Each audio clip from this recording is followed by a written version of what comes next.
নমস্কার, শুভ সন্ধ্যা। শুরু করছি সোজা সাপটা।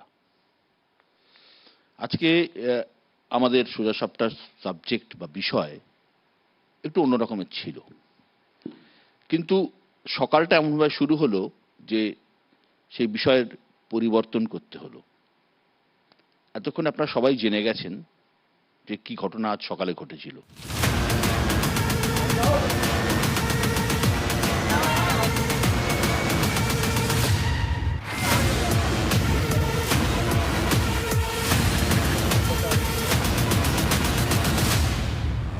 আসলে আমরা সাংবাদিক, আমাদের কাজ সংবাদ সংগ্রহ করা, তারপর তা আপনাদের কাছে, মানুষের কাছে তুলে ধরা। এটা আমাদের পেশা, এটা আমাদের কাজ। আর সেই কাজের টানেই সাত সকালে উত্তর 24 পরগনার সন্দেশখালিতে ছুটে গিয়েছিলেন আমার দুই সহকর্মী অমিত সরকার আর বিপুল ঘোষ। দুজনেই আক্রান্ত, বেধড়ক মার খেয়েছেন, যন্ত্রণায় কাতরাচ্ছেন। ভেঙে দেওয়া হয়েছে নিউজ 18 বাংলার গাড়ি, ক্যামেরাটার কোনো কিছু অবশিষ্ট নেই। আক্রান্ত আরও একাধিক সংবাদ মাধ্যম। তাদের অপরাধ, ইডির রেইডের খবর করতে গিয়েছিলেন তারা। এই সন্দেশখালিতেই বাড়ি তৃণমূল নেতা শেখ শাহজাহানের। শুক্রবার সকালে শাহজাহানের বাড়িতে হানা দেয় ইডি, কিন্তু ইডি তৃণমূল নেতার বাড়িতে পৌঁছানোর আগেই এলাকায় শুরু হয় তুমুল বিক্ষোভ। কয়েক হাজার মানুষ ঘিরে ধরেন সাংবাদিকদের, ঘিরে ধরেন ইডি আধিকারিকদের। শুরু হয় মারধর, মাথা ফাটে অনেকের। অভিযানে আসা ইডি আধিকারিকদের মধ্যে 4 জন পালিয়ে সন্দেশখালী থানায় আশ্রয় নেন, বাকিরা এলাকা ছেড়ে পালান। এখন প্রশ্ন হলো, কেন্দ্রীয় তদন্তকারীরা যখন মার খাচ্ছিলেন তখন পুলিশ কোথায় ছিল? তার থেকেও বড় প্রশ্ন, যাদের ভরসায়, যাদের নিরাপত্তায় এই অভিযানে এসেছিলেন ইডি অফিসাররা, সেই সিআরপি জওয়ানরা কি করছিলেন? তারাই বা কোথায় ছিলেন? গত কয়েক বছর ধরে এই রাজ্যে প্রায় পাকাপাকি ঠিকানা করে ফেলেছে ইডি, সিবিআইয়ের মতো কেন্দ্রীয় তদন্তকারী সংস্থাগুলো। একাধিক দুর্নীতির অভিযোগ, প্রায় রোজই কোথাও না কোথাও তল্লাশি। কিন্তু এই ধরনের হামলা এই প্রথম। কেন্দ্রীয় এজেন্সির বিরুদ্ধে ক্ষোভ কি তবে বাড়ছে? এ প্রশ্নও তুলছেন কেউ কেউ। আমাদের আজকের মোশন, ভোটের মুখে দেশ জুড়ে এজেন্সি সক্রিয়তা, বিরোধী জোট একসুরে কি দেবে বার্তা? এ নিয়ে বলার জন্য আজ আমার সঙ্গে যারা আছেন, আমার একদম বাঁদিকে রয়েছেন রাজীব বন্দ্যোপাধ্যায় তৃণমূলের পক্ষ থেকে, পাশে রয়েছেন সুমন রায়চৌধুরী কংগ্রেসের পক্ষে, এবং রয়েছেন জগন্নাথ চট্টোপাধ্যায় বিজেপির পক্ষে। আমার একদম ডান দিকে আছেন বিমল শঙ্কর নন্দ বিজেপির পক্ষে, পাশে রয়েছেন কৌস্তব চট্টোপাধ্যায় সিপিআইএম এর পক্ষে, এবং রয়েছেন শান্তনু সেন তৃণমূল কংগ্রেসের পক্ষে। আজ আমি শুরু করছি প্রথমেই যে আজকের ঘটনার পরে যে বিরোধী জোট কি একসুরে বার্তা দেবে। আমার প্রথম বক্তা বিমল শঙ্কর নন্দ। আপনি বললেন যে সকালটা বড় খারাপভাবে শুরু হয়েছে। এখন সত্যি কথা বলতে কি বাংলায় কি আদৌ সকাল আছে, ভোর আছে? এ তো ভয়াবহ অমানিশা এই রাজ্যটাকে গ্রাস করে ফেলেছে। এবং সত্যি কথা বলতে কি ভোর সেদিনই হবে যেদিন এই দলটাকে, সরি ভুল বললাম, এটা দল নয়, ইটস এ গ্যাং, এই গ্যাংটাকে উপড়ে একদম বঙ্গোপসাগরে ছুঁড়ে ফেলে দেওয়া যাবে। সেদিনই কিন্তু বাংলায় ভোর হবে।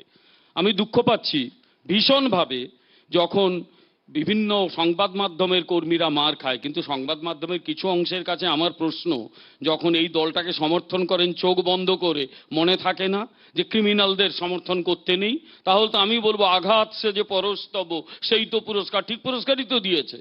কারণ যখন বিজেপি কর্মীরা মার খাচ্ছিল 2021-এর 2রা মের পরে, গাছে টাঙানো হচ্ছিল, বাড়ির মেয়েদের টেনে টেনে অত্যাচার করা হচ্ছিল বিজেপি করার অপরাধে, কোথায় ছিলেন আপনারা সংবাদ মাধ্যমের একটা অংশ?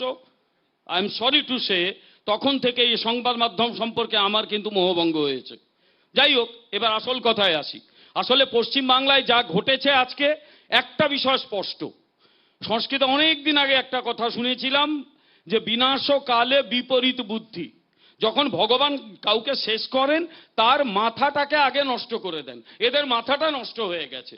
আমি তো বলবো, আপনি বললেন যখন মোশন মুভ করলেন সিআরপিএফ কি করছিল, সিআরপিএফ যদি আরেকটু শক্ত হতো তাহলে কিন্তু শীতলকুচির মতো ঘটনা ঘটে যেত।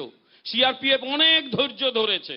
সেদিন সিআরপিএফ কে যেভাবে শীতলকুচিতে ঘিরে ধরেছিল, সিআরপিএফ বাঁচার জন্য এইটা করেছিল বলেই আমি শুনেছি। আজকে সিআরপিএফ মার খেয়েছে, তারপরেও অনেক সতর্কভাবে ছিল। সে এত সতর্ক থাকলে আবার মুশকিল। আমি বলবো এত সতর্ক থাকবেন না, প্রয়োজনে একটু শক্তি প্রয়োগ করুন।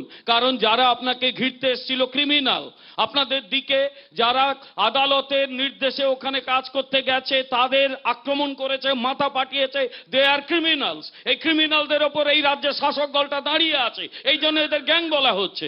এই ক্রিমিনালদের এক ফোঁটা আপনারা কিন্তু দয়া করবেন না। দয়া করেনি বলেই উত্তরপ্রদেশে যোগী আদিত্যনাথ উত্তরপ্রদেশটাকে উত্তম প্রদেশ করার দিকে নিয়ে যাচ্ছে। দয়া করেনি বলেই কিন্তু অনেক রাজ্য যেখানে এর আগে সেখানে ক্রিমিনাল অ্যাক্টিভিটিটাই ছিল আসল কাজ, সেগুলো কিন্তু আসামের দিকে তাকান, অনেকটাই ঠান্ডা হয়ে গেছে। কারণ যে প্রশাসন চালায় সে কিন্তু শক্ত হয়েছে। আর বিরোধী দল একসুরে কথা বলবে, বলুক না, আমাদের কোনো আপত্তি নেই। আমরা কিন্তু আবার বলছি, যারা এই ধরনের কাজ করে তাদের বিরুদ্ধে ব্যবস্থা নেওয়া চলবে। বিরোধীরা কি বলবে না বলবে সে দায় আমার নয়। যদি একসুরে কথা বলে, এই ঘটনাকে সমর্থন করে, let them do it and face the consequence. ধন্যবাদ বিমলদা, ধন্যবাদ বিমল শঙ্কর নন্দ। পরের বক্তা সুমন রায়চৌধুরী। আজকে বিশ্বদা খুব খারাপ লাগছে ভেবে 2011 সালে যখন আমরা এই ধরনের একটি রাজনৈতিক শক্তি এবং তার প্রধান, তার সমর্থনে আমরা একসাথে পা মিলিয়েছিলাম, কাঁধে কাঁধ মিলিয়ে হেঁটেছিলাম।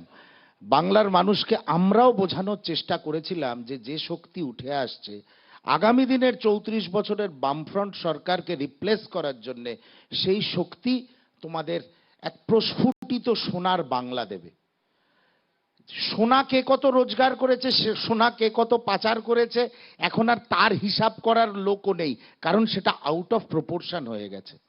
আজকে রাজনৈতিক কর্মীরা আক্রান্ত হচ্ছে, আজকে সংবাদ মাধ্যম আক্রান্ত হচ্ছে, আজকে প্রশাসনের একটা দিক, মানে ধরুন কেন্দ্রীয় বাহিনীও যদি আক্রান্ত হয়, তারা তো প্রশাসনের অঙ্গ, সেটা কেন্দ্রীয় সরকার হোক এবং রাজ্য সরকার হোক। আজকে রাজ্যের পুলিশ আক্রান্ত হচ্ছে প্রতিবাদ করলে। পুলিশ আজকে পশ্চিমবঙ্গে এমন অবস্থা, থানায় বসে পুলিশ আজকে ডিসিশন নিতে পারে না যে শাসক দলের কোনো নেতা কোনো অন্যায় করলে তার বিরুদ্ধে এফআইআর গ্রহণ করব কিনা। এই জায়গাটায় মমতা বন্দ্যোপাধ্যায় পশ্চিমবঙ্গকে নিয়ে চলে গেছেন, যে মমতা বন্দ্যোপাধ্যায়ের সমর্থনে আমরা সবাই, অনেকগুলো গণসংগঠন, অনেকগুলো রাজনৈতিক দল পায়ে পা মিলিয়ে হেঁটেছিল 2011 সালে। আমরা রিপেন্ট করি, আমরা বাংলার মানুষের কাছে, আমি একজন রাজনৈতিক কর্মী হিসাবে, দলের প্রতিনিধি হিসাবে ক্ষমা চাইছি যে না, সেদিন আমাদের ভুল হয়েছিল। আমরা বুঝতে পারিনি দুর্বৃত্তায়নকে এরা একটা প্রাতিষ্ঠানিক রূপ দেবে। আমরা বুঝতে পারিনি প্রতিনিয়ত গণতন্ত্রকে মমতা বন্দ্যোপাধ্যায় হত্যা করবেন। আমরা বুঝতে পারিনি বিরোধী রাজনৈতিক কর্মীদের বাড়ি ঘর দোকান জ্বালিয়ে দেওয়া হবে নির্বাচনের নামে একটা সামান্য পঞ্চায়েত প্রধান হওয়ার জন্য। কারণ তার থেকে রোজগার আছে। রোজগার এতটা ইম্পর্টেন্ট হতে পারে না রাজনৈতিক পরিসরে আমাদের সমাজে যে বিরোধীদের কোনো অ্যাক্টিভিটি থাকবে না, কোনো বিরোধী পরিসর থাকবে না। আমরা সেদিন ভুল করেছিলাম, সেই ভুলের জন্য বারবার আমরা বাংলার মানুষের কাছে ক্ষমা চাইছি এবং বাংলার মানুষের কাছে আজকে এই প্যানেলের মাধ্যমে আরো একবার আবেদন জানাচ্ছি, আমাদের ক্ষমা করে দিয়ে নতুন করে ভাবনা চিন্তা করুন, কে আপনাদের স্বচ্ছ প্রশাসন দিতে পারবে, স্বচ্ছ রাজনীতি দেখাতে পারবে আগামী প্রজন্মকে। এমন একটি রাজনৈতিক শক্তিকে নিয়ে আসুন যারা আগামী প্রজন্মকে বোঝাবে না যে ভাই আমাদের দল করো, তাহলে চাকরি বাকরি লেখাপড়া ব্যবসা কিচ্ছু করতে হবে না, শুধু লোকাল সিন্ডিকেটের মধ্যে তুমি চলে যাবে, বাকি জীবন তোমার আরামে কাটবে। আজকে যে ঘটনা পশ্চিমবঙ্গে ঘটেছে তার তীব্র আমি ধিক্কার জানাই। একটা জিনিসই খালি বলতে চাই পরিশেষে, এই যে ফিয়ার সাইকোসিস রাজ্যের শাসক দল তৈরি করার চেষ্টা করছে, সেটা ইডি এবং সিবিআই এর মধ্যেও, যে আর ফার্দার যেও না তদন্তে, এটা অত্যন্ত অন্যায় করছে এবং লজ্জার জিনিস করছে। ধন্যবাদ সুমন।